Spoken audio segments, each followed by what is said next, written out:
Sambo, grab a beer and pull up a deck chair. This is True Crime Island, another true crime podcast, bringing you true crime from around the world.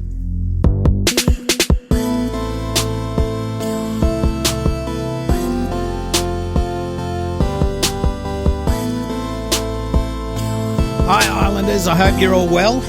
We're heading into the festive season, the end of the year now, so I hope everything's going fine for you. Now this week we have a case from the USA. It's about a missing wife that turns up dead, and the husband is suspected of doing away with another wife. So references today are from the Akron Beacon Journal, which covered this case quite a bit. The Daily News, I've got some court records in there, and there's this book which I do recommend. It's called The Stranger in My Bed by Michael Fleeman. Now, I did the usual. I got my Audible audio book for this. I must have listened to it, 10 times. And it is a really good book. It really will go into more detail than I can here. Anyway, so this week we go to Ohio in the USA. We're back in the 70s, November 74 to be precise, where Janice Elaine Hartman, 23, is missing.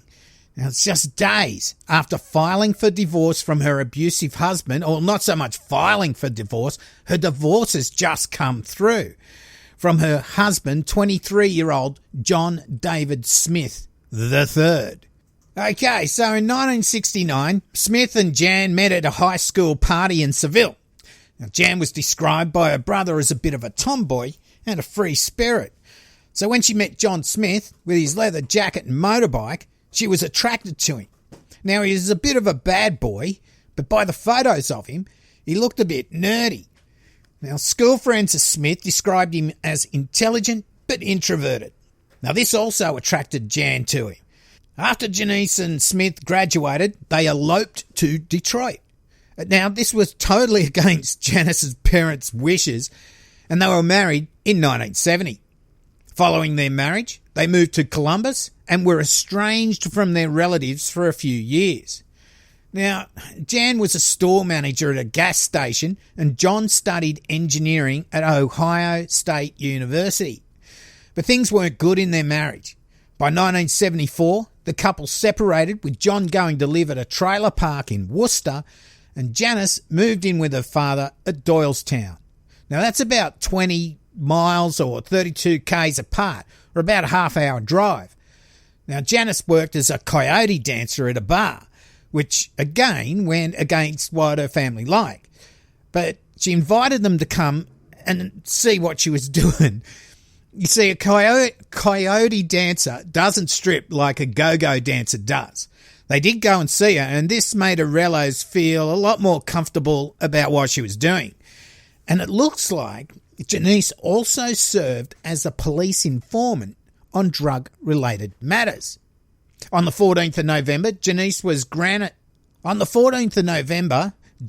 granted an uncontested divorce from Smith.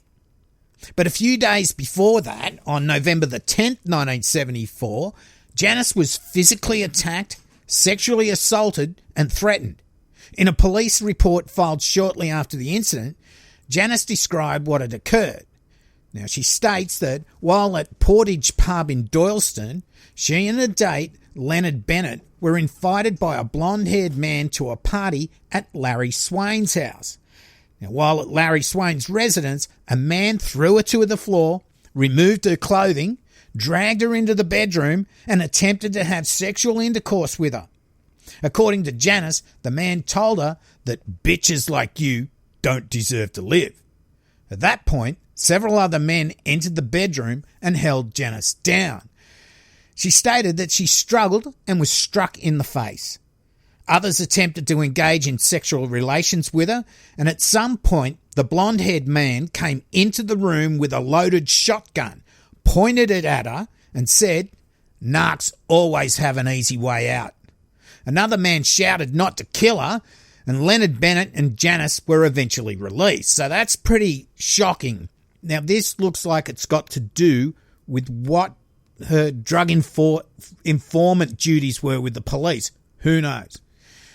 Now, as you can imagine, the cops don't really take much notice of this. Janice being drunk, she works at a bar as a dancer, you get the sort of drift. But what does get more of their attention is that John Smith, on the 19th of November, 5 days after the divorce is finalised, reports Janice missing to police. Now, he says that he last saw her 2 days earlier at the Sun Valley Inn outside of Doylestown. He said to police that he was with Janice and made out that they were still married when he was speaking with them. This is weird. He didn't tell them that they were divorced, right? He said he was with Janice and a female friend and that they left the bar at different times because Janice was giving the friend a lift home. He woke up the next day in a Mustang was parked next to his trailer, but she was nowhere to be found, and so he filed the missing persons report the next day. But this isn't the story he told Arellos. He told them that Jan was hitchhiking across the country and was headed towards Florida, adding that a car had been found on Interstate 71 near Columbus and towed back to his place. Now, the family did believe this story, as Janice was a free spirit and was prone to take off at any time. Now, Smith, he tells his brother that Janice was going to a witness relocation program because she was a drug informant. So he's telling different people different stories. Now, we know that's always sus. But as time went on, and with no word from Janice, her family became more and more worried. They even paid a private investigator $2,000 to try and find her, but with no results. Janice had disappeared and the family were becoming suspicious of John Smith, even if the cops really didn't put much effort into looking for her because, again, her job and her lifestyle. But Janice was close to her family, and even if she did take off, she would have been in touch with them sooner or later, and that just didn't happen. And eventually the case just went cold, or the missing persons report. In the late 70s, though, Smith lived in Hammond, Indiana. Now that's not far from his grandparents, whose house was in Seville. Now, Smith and his brother Michael were pretty much brought up by their grandparents after their parents divorced. Now, in 1979, Chester Cheney, that's Smith's grandpa, was cleaning out his garage with grandson Michael, the brother, when they came across a 4-foot-long homemade wooden box that was nailed shut. Now, Michael, he ends up levering the top of the box off and saw that it contained some old clothes. He was shocked, though, when he saw the remains of his sister-in-law, Janice Hartman, inside. They ended up calling John on the phone and told him to get the box out of the garage ASAP. Now, John drove over in his Corvette T-top, loaded up the box, and Chester and Michael vowed to keep this a family secret. Well, Michael, he wanted to call police, but Grandpa Chester punched him in the face and told him not to betray the family.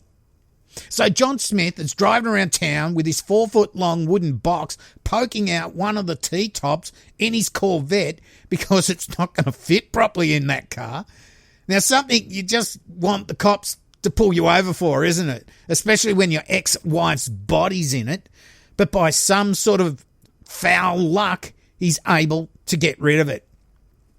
Now we go a bit further. On April the 22nd, 1980, road workers are repairing a road at Morocco. The roadwork team, they work as a pair.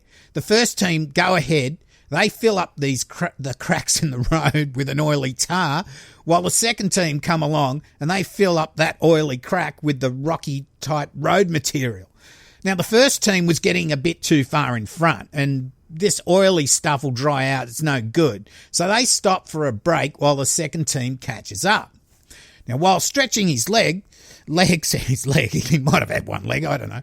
While stretching his legs, the road worker saw a wooden box on the side of the road. Now, he goes over to have a look and got his mates to help him carry it closer to the truck. Now, they jimmied the lid off the box and they saw like an old blanket, some old clothes. But when they lifted this blanket up, they were shocked to see a human skull. Now, the cops were called and the box and contents were taken to a funeral home for examination. Now, Usually in these outback side of towns, the funeral home is like the council morgue. That's where things are going to get examined. Inside the box was that old blanket, plus there was numerous clothing items which seemed to date back to the late 60s or the early 70s, like bell-bottom jeans and that. There's some multicoloured hair found amongst the clothing. Now, I'm thinking this multicoloured hair from the other clothing colours is probably leached into the hair. It wasn't that the hair started off multicoloured. Okay, not only did they find a human skull, but they also found multiple bones. Now, when laid out, there was almost a complete skeleton, except the leg bones and the feet, all that from just under the knee, had been cut off. Now, some jewellery was also found in the box, a couple of rings and a necklace. Now, there was no ID found in the box, but it was determined that the body was of a young female. The body of Janice Hartman would become known as the lady in the box, Jane Doe. Now, one thing that was noted was on a thin dress inside the box that had been covering, it looks like covering the face or the skull, there was an imprint of the facial features, sort of like the Shroud of Turin. Now, the body would end up being buried in a pauper's grave, but his skull somehow ended up on a dentist's desk. Now, I guess he was getting the dental records and forgot to give the skull back. I don't know. That just seems a bit weird to me. Okay, so Morocco, Indiana and Doylestown, Ohio, they're about 350 miles or 560 kilometres apart, which will make identification of this body difficult as Janice had no dental records. So even if they did have some connection, she hasn't got any dental records to go off. So Smith moves around from state to state. He's on pretty good money as an engineer. In 1987, he ends up at Milford, Connecticut, where he buys a house and lives there with his girlfriend.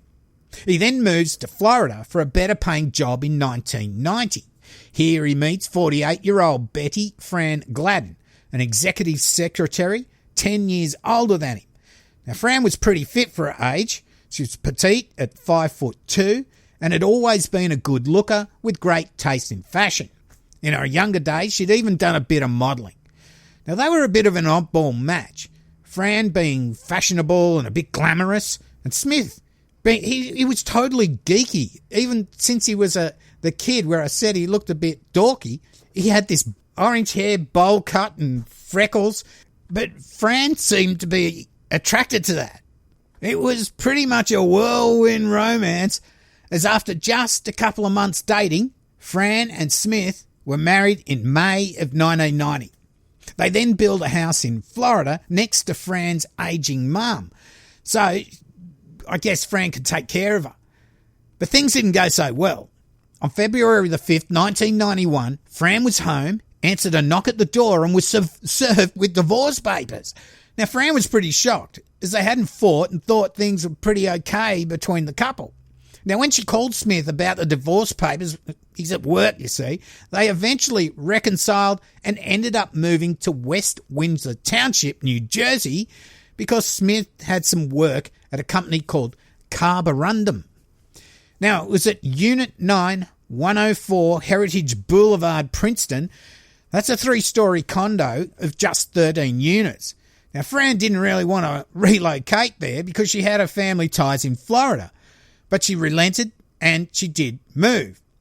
Now, while up there, she noticed that Smith had a property in Connecticut. He still had that property in Connecticut and queried him as to why they didn't stay there while he found work rather than in West Windsor. Now, Smith told her that his sister was living there and that the house wasn't winterized. But his sister didn't care about that, so she's just going to stay there. Now, even though Fran tried to get to see this sister, get to see the house, he just avoided it week after week, saying, I'm too busy, can't go there, nah. So you can imagine she might start to be getting a bit sus. She's getting divorce papers out of the blue, which she then reconciles, saying he's made a mistake.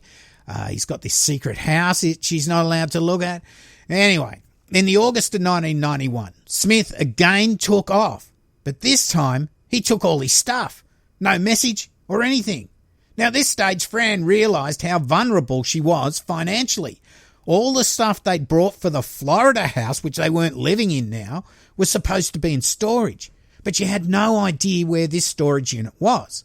She had nothing in her name, no bank account, no credit cards, because Smith took care of all the financials.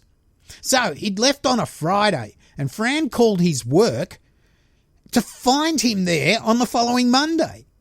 He told her that he just had to clear his head up, and he'd gone away for a few days and slept in his car. Then Smith went back home. That sounds sus, doesn't it? Is he maybe going to Connecticut, where it's not his sister staying, but a girlfriend staying? He spent the whole weekend there? Who knows? But this time, Fran, when he came back, gave him ultimatums. She wanted her name on a bank account. She wanted to go to his house in Connecticut and meet his sister. And she said she's going to go and get a job.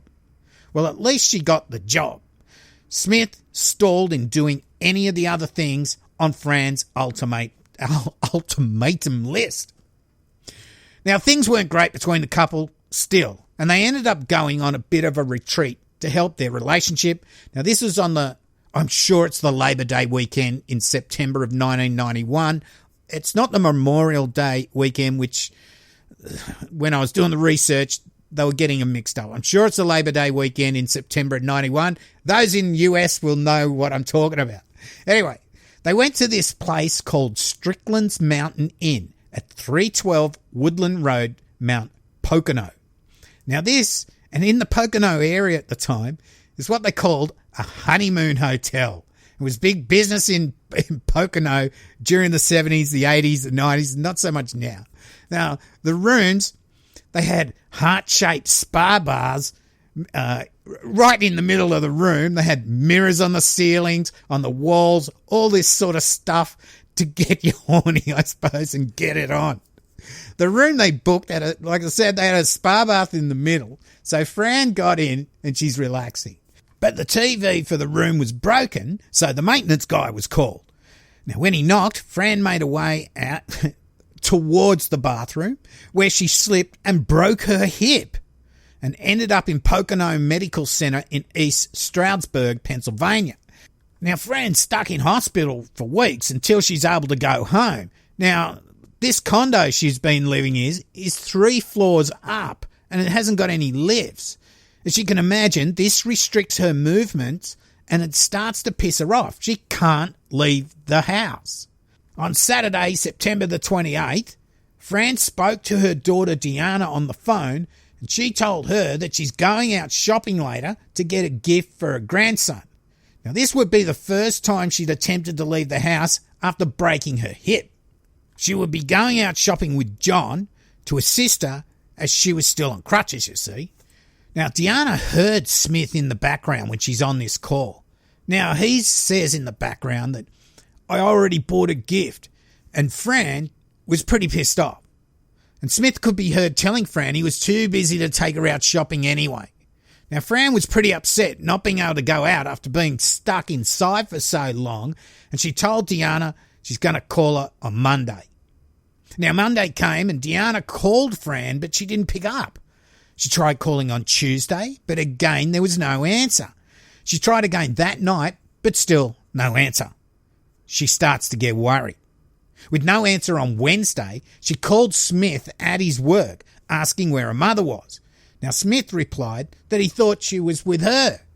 Now, he said that he came home on Tuesday night and there was a note saying, "Feed the fish, I'll be back in a couple of days," adding that she'd been talking about going to Florida to visit her and he just thought she had. Deanna didn't let this go, asking how she could do this with a broken hip. But Smith told her the airport bus just stopped out the front of the condo. When asked where this note was so she could have a look at it, Smith told her he'd thrown it in the bin. Now, Deanna, she thought Smith was sounding a little bit too laid back on this phone call, as if he didn't care where Fran was. And you'd think he would be worried knowing she wasn't at home or with where he said she should be her rellos. With Deanna and Fran's sister Sherry pestering him for the next few days, They finally get Smith to file a missing persons report on Friday, the 4th of November. Now, he told police that he'd come home on Tuesday night, the 1st of November, and he'd found that note. But Fran was never seen again. Well, the investigators did go around and interview Smith after he filed that report, and he seemed a bit evasive when answering questions. Now, about the note that he mentioned that he had to feed the fish, well, the couple had a dog, and that wasn't mentioned.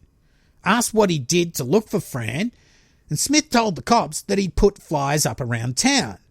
But this was a lie, as the investigators already knew that Fran's family had been the only ones to put them up, and they were pretty pissed off that he didn't help. When Smith's employer was interviewed, they were shocked that Fran was missing. Smith hadn't even mentioned to his employer or even his work people that she'd gone missing.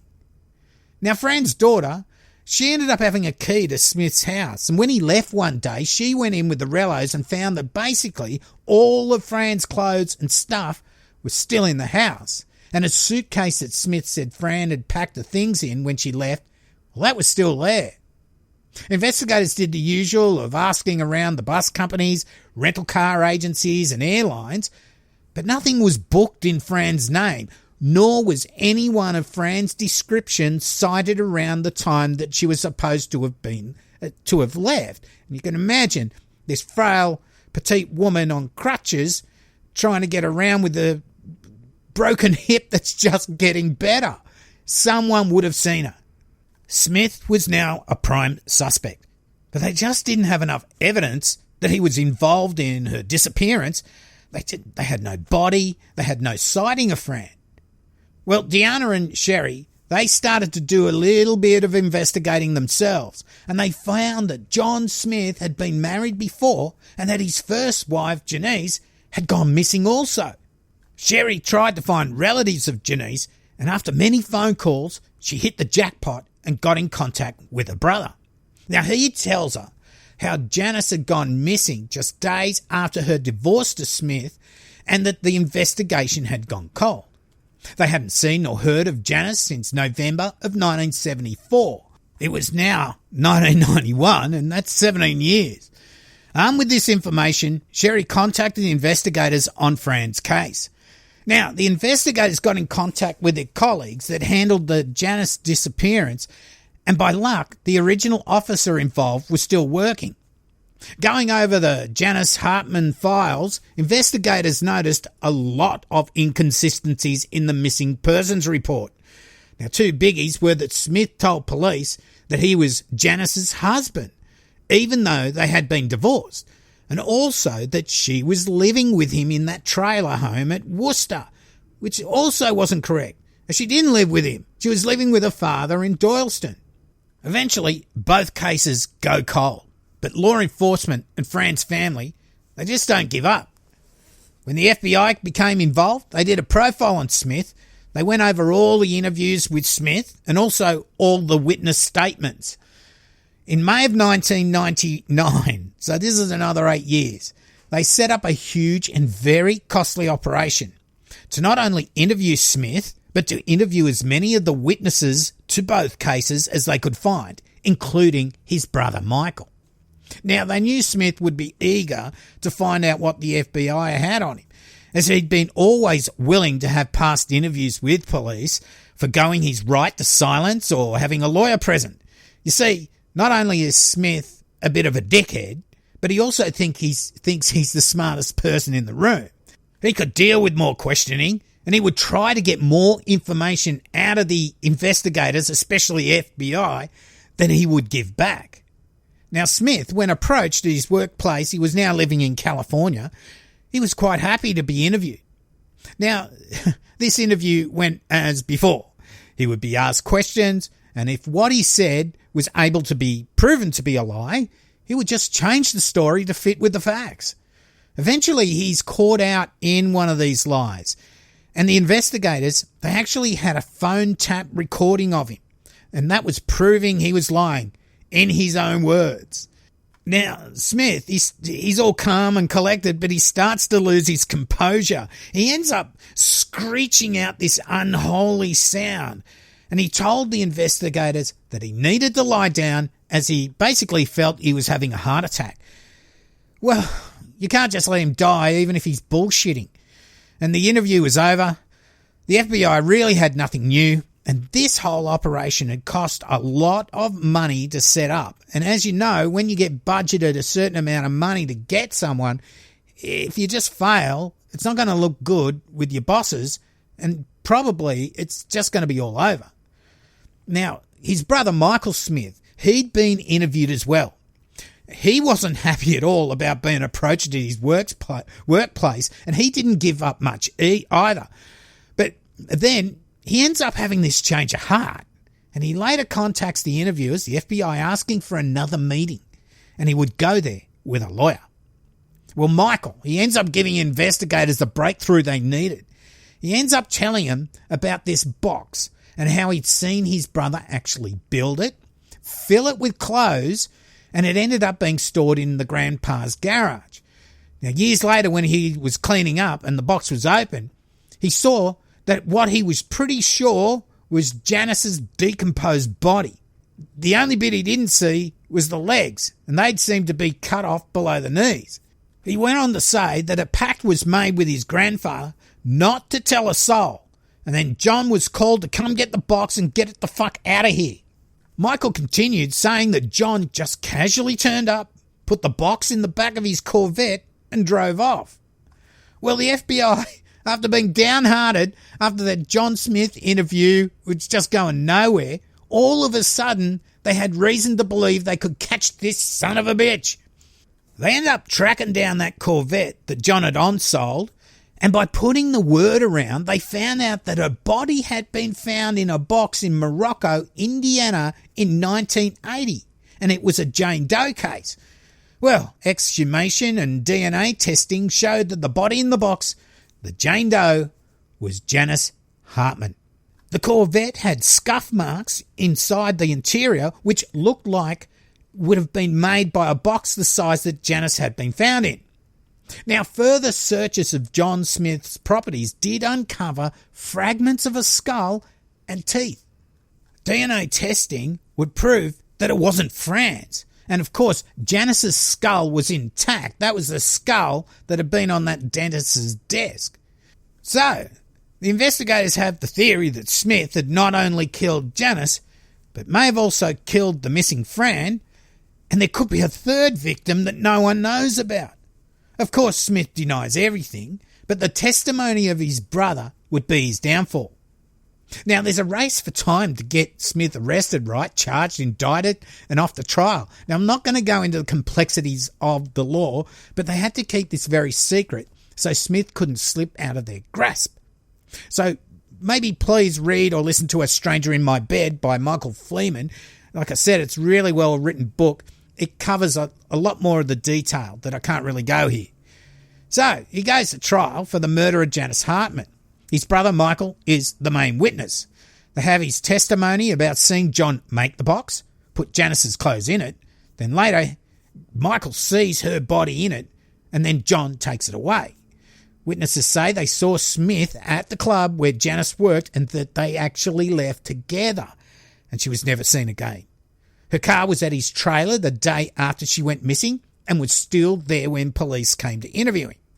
Now, Smith's story had changed multiple times when he was ever caught out in a lie. He had told his relatives different stories than he'd told the police, and, of course, his own family. Now, in defence, Smith told the court that, yes, he did put her body in the box, but she'd been killed by drug dealers, and he was scared that he'd be blamed by police, and that's why he did it. But the jury didn't believe him, and he would be found guilty of the murder of Janice Hartman and sentenced to 15 years to life. But what about Fran? Well, he denied having anything to do with her disappearance. Well, then in 2019, so it wasn't long ago, a grand jury indicted Smith on her murder. But the fact that he murdered Janice wouldn't be allowed as evidence in the trial. He was offered a plea deal in 2021 for a 20-year term to be run consecutively with his current sentence, and his current sentence, he would be up for a parole hearing in 2029. So either he takes his plea deal or he goes to trial, we may know the outcome soon. So, there you go. He kills his first wife, who just divorced him, stores her body in a box for years in his grandfather's garage. The box is found, but the body is a Jane Doe for years. Then his second wife goes missing, but almost another decade goes by before all the dots are joined, and his brother finally has the balls to spill the beans on what had gone on. Now, Janice had had her legs cut off below the knees. Now, the shrinks reckon that this was not only to fit her in the box, but also it represented not her being able to walk out on Smith ever again. Now, they were cut off with a serrated knife, not a saw. They weren't hacked off with an axe or anything, but with a knife. That just shows the determination for Smith to cut off her legs. It wouldn't have been easy at all. And the bottom half of her legs were never found. John Smith just couldn't handle Janice divorcing him, going out having fun and meeting new men, working as a coyote dancer in a bar, living her life and driving a Mustang. So the jerk kills her and cuts off her legs. Michael, his brother, now, fair enough, he did want to go to the cops when he first discovered Janice in the box, but Granddaddy forced him to keep quiet. But after the grandfolks died, he was able to get it off his chest and help bring closure and justice to the Hartman family. Now, Fran Gladden Smith and her family, well, they might just get some justice soon after nearly 20 years. Let's hope Smith gives up the location of her body. Well, Islanders, what a case, spanning from 1974 to present day. Now, of course, you've seen in the news, we're getting more and more of these cold cases being solved as technology progresses. And a lot of Jane Does and John Does are being identified via DNA or the family chain of DNA. Well, that's it for this episode. For my Patreons, there's a special message there for you, and thanks to John Kelly for the PayPal donation. I'll grab a few beers with that for sure. It's nearly Christmas, so I may or may not have another episode out before then or before New Year. If not, I hope everyone has a happy festive season and a fantastic new year. I've been your host, Cambo. You've been listening to True Crime Island. Don't forget to delete your browser history. Boom Funkalunga and good night.